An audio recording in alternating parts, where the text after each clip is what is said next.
Hi friends, this is week 0 of our home build, and in this video we'll go over some of the work that was done to our property to prepare for excavation and the start of a home. That's still far ahead of us. We're only just getting started. We literally don't have a house plan finalized yet, but we're hoping to make a progress or update video every week for the next year or so we can look back at this time or this period in our life and remember what it was like. Also, we try to keep our out-of-town friends and family updated on any progress we make anyway. So because I'm lazy, I'd rather just do it this way and not have to reach out individually. Yeah, I know I'm a great friend. But first, a little introduction to our situation. My wife and I bought a 1.7 acre lot in a very desirable part of town, for us anyway, using a pretty unconventional tactic. You'll see what I mean in the next video or so. This was in March of this year, so March 2022. It's now May 2022, and we're planning to start building this year. So like I said, we're trying to get some of the prep work done before we have a bajillion other things to do. First, we'll look at what our land looked like when we bought it. We got in touch with the previous owners, and we'll explain how. Around early February, so it was actually covered in snow still, but this is what was under the snow. Just bike jumps, an old broken down tree house, rocks, garbage, and a ton of sagebrush, just like any other property that hasn't been maintained. This is a view of the property from the west boundary facing east. I'm standing where the approach for the house will eventually be, just the driveway, just so you can get an idea of what we're working with. The first thing we wanted to tackle was to remove the sagebrush in the areas where there will be traffic and also where the house will eventually be. Being the creative genius I am, I decided to test a few different methods of removing sagebrush, but of course I messed the experiment up. You'll see what the problem with it is. I'll show it anyway, just to publicly shame myself to do a better job next time. I brought some tools with me to see what the best way of getting rid of sagebrush was, and I compiled a list from the most effective to the least effective tools. And this is, of course, in my experience for our size bushes. When I watched this segment back that day after work, I realized that it isn't really a fair experiment because the sagebrush bushes were all different sizes, like I just said. Also, before we get started or before we watch these clips and before someone comments this, I live in an area where sagebrush is invasive. It's everywhere. If you live on the West Coast, you'll know what I mean. So it's definitely not like an endangered plant or anything like that. At least I don't think so. Okay, so tool number 1. The most effective tool for removing small to medium sized sagebrush is a small trench shovel. This depends on the soil, of course, but I found that if I cut into the ground around the trunk of the sagebrush and use the shovel like a lever, they'd pop right out of the ground, sometimes literally pop out of the ground. Like I said, this depends on the soil where the sagebrush is growing, and also depends on moisture of the ground, whether it's rained recently, whether it's pretty moist. So funny story, my wife and I went out there one evening to get some exercise, and I was wondering why I was removing them 5 times faster than she was. At first I was like, oh, it's probably because she's a woman and she's weak.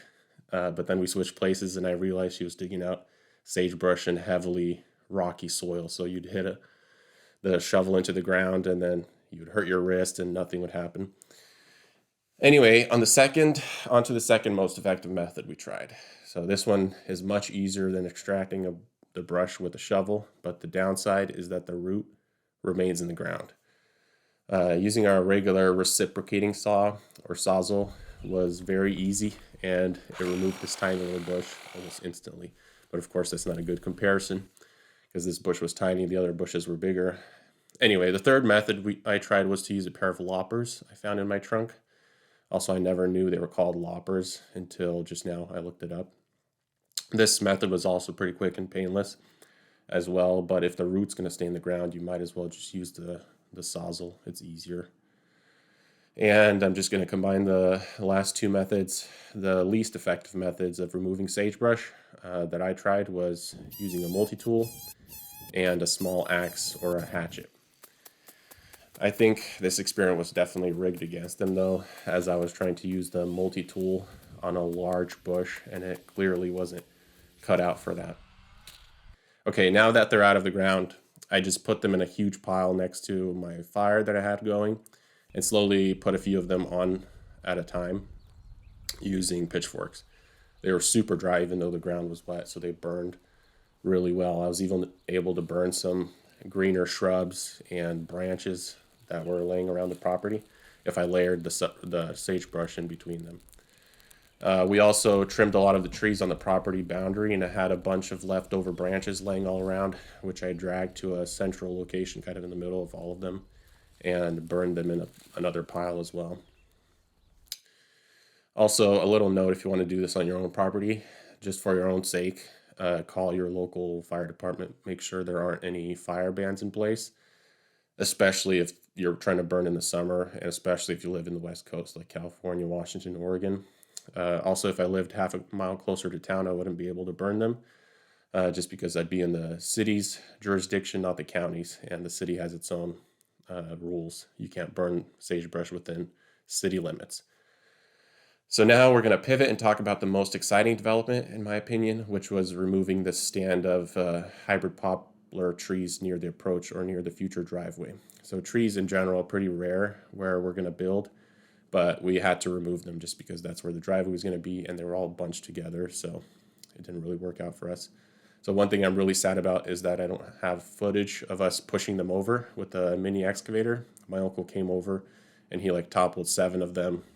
Yeah, about 7 of them, and it was all super spontaneous, so I didn't even record any footage. But also, one thing we were nervous about is that I ordered a locate service the same morning we toppled them, so we didn't want to disrupt the ground because it's on the property boundary. We didn't want to hit any fiber, power, water, utility lines with the tree roots, but eventually the locate service a few days later came out and there was no utilities on that property boundary. So but one thing you want to do is call before you dig. They told us, the building department, that if we break a fiber line, it's $28,000, no questions asked, automatically.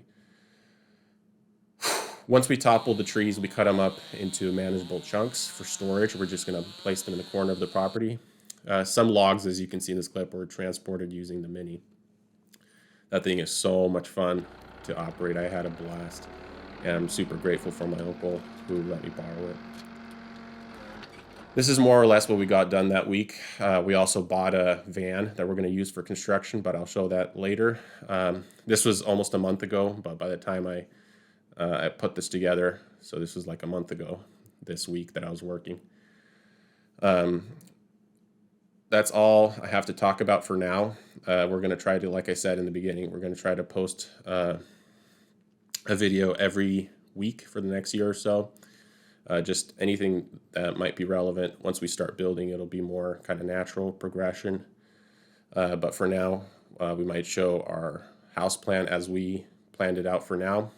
It's not finalized. Our drafter is working on it right now. We can show property specs. That'll probably be the next video, how we found it. It was pretty unconventional method, like I said. It was not like through Zillow or something.